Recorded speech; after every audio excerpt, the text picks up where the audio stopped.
শুধু কোটা নয়, গোটা দেশটাই সংস্কার প্রয়োজন। মৃত্যুর ১২ ঘণ্টা আগে এমনই একটি পোস্ট দেন ইয়ামিন। কিন্তু বৃহস্পতিবার ১৮ জুলাই দুপুরে বৈষম্য বিরোধী ছাত্র আন্দোলনের ডাকা কমপ্লিট শাটডাউন কর্মসূচিতে যোগ দিয়ে আসহাবুল ইয়ামিন পুলিশের রাবার বুলেটে ঝাঁঝরা হয়ে নিহত হন। সে সময় আসহাবুল ইয়ামিনের মৃত্যুর খবরে স্বজনদের আহাজারিতে ভারী হয়ে উঠেছিল এনাম হাসপাতাল এলাকার আকাশ বাতাস। নিহত হওয়ার মাত্র ১.৫ ঘণ্টা আগে আসহাবুল কোটা সংস্কারের পক্ষে ফেসবুকে পোস্ট দিয়েছিলেন। সেটি ছিল পুলিশের সাউন্ড গ্রেনেড ও স্টান গ্রেনেড থেকে আত্মরক্ষায় করণীয় সম্পর্কে। ওই পোস্টের কিছুক্ষণ আগে আরেকটি পোস্ট দেন তিনি। সেখানে সাভারে পাকিজার সামনে ১৮ জুলাই দুপুরে কমপ্লিট শাটডাউন কর্মসূচিতে যোগ দিয়ে তিনি যে স্থানটিতে নিহত হন সেখানে পুলিশ ছাত্রলীগের অ্যাকশনের একটি ভিডিও চিত্র শেয়ার করেন। তারপর নিজেই সেখানে প্রাণ হারান। জানা যায়, ইয়ামিন MISTর গণনাযন্ত্র বিজ্ঞান ও প্রকৌশল বিভাগের ৪র্থ বর্ষের শিক্ষার্থী ছিলেন। ২ ভাই বোনের মধ্যে ইয়ামিন ছোট।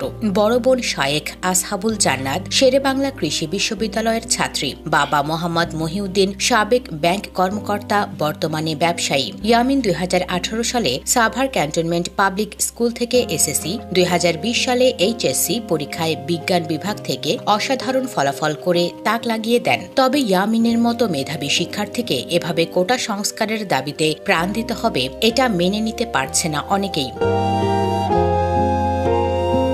এদিকে পুলিশের গাড়ির ওপর থেকে ইয়ামিনকে রাস্তায় ভিডিও এখন সামাজিক মাধ্যমে বেশ ভাইরাল। পুলিশ যখন ইয়ামিনকে ফেলে দেয় তখনও সে বেঁচে ছিল। দুঃখর এই মেধাবী শিক্ষার্থীর এভাবে চলে যাওয়া মেনে নিতে পারছে না সহপাঠীরা। প্রত্যক্ষদর্শীরা জানায়, ১৮ জুলাই দুপুরে আন্দোলনের অংশ হিসেবে বিভিন্ন শিক্ষা প্রতিষ্ঠানের শিক্ষার্থীরা জাহাঙ্গীরনগর বিশ্ববিদ্যালয় ক্যাম্পাস অভিমুখে অগ্রসর হলে পাকিজা রেডিও কলোনি সহ বিভিন্ন পয়েন্টে পুলিশ তাদের বাধা দেয়। এ সময় লাঠি হাতে হেলমেট পরা ছাত্রলীগ নেতাকর্মীরাও যোগ দেয় পুলিশের সঙ্গে। দফায় দফায় সংঘর্ষ, ধাওয়া পাল্টা ধাওয়ার বিপরীতে চলতে থাকে বৃষ্টির মতো পুলিশের রাবার বুলেট, কাঁদানে গ্যাস নিক্ষেপ ও লাঠিপেটা। এই সংঘর্ষে অন্তত ১০ জন গুলিবিদ্ধ সহ আহত হয় ১৫০ শতাধিক। বেলা ২:৩০টার দিকে একে একে গুলিবিদ্ধদের নেওয়া হয় সাভারে এনাম মেডিকেল কলেজ হাসপাতালে। সেখানে আহত শিক্ষার্থী, পথচারী ও উৎসুক জনতার ভিড়ে চিকিৎসা দিতে হিমশিম খেতে দেখা যায় কর্তব্যরত চিকিৎসকদের।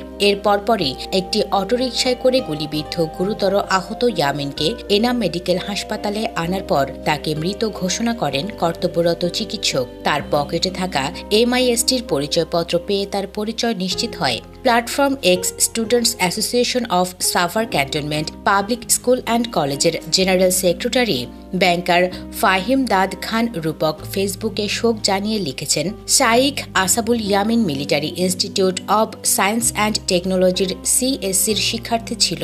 আমি জানি না কিভাবে এই মৃত্যুর ভার সইবে তার পরিবার ও স্বজনরা। এভাবে তার মৃত্যু সত্যি অকল্পনীয়। শাইখ আসহাবুল ইয়ামিনদের জন্মই কি এভাবে চলে যাওয়ার জন্য? আর কত মৃত্যু হলে থামবে এই তাণ্ডব? শাইখ আসহাবুল ইয়ামিনের নিথর দেহের ছবি দিয়ে অনেকে এমন প্রশ্নই করছেন সামাজিক যোগাযোগ মাধ্যমে।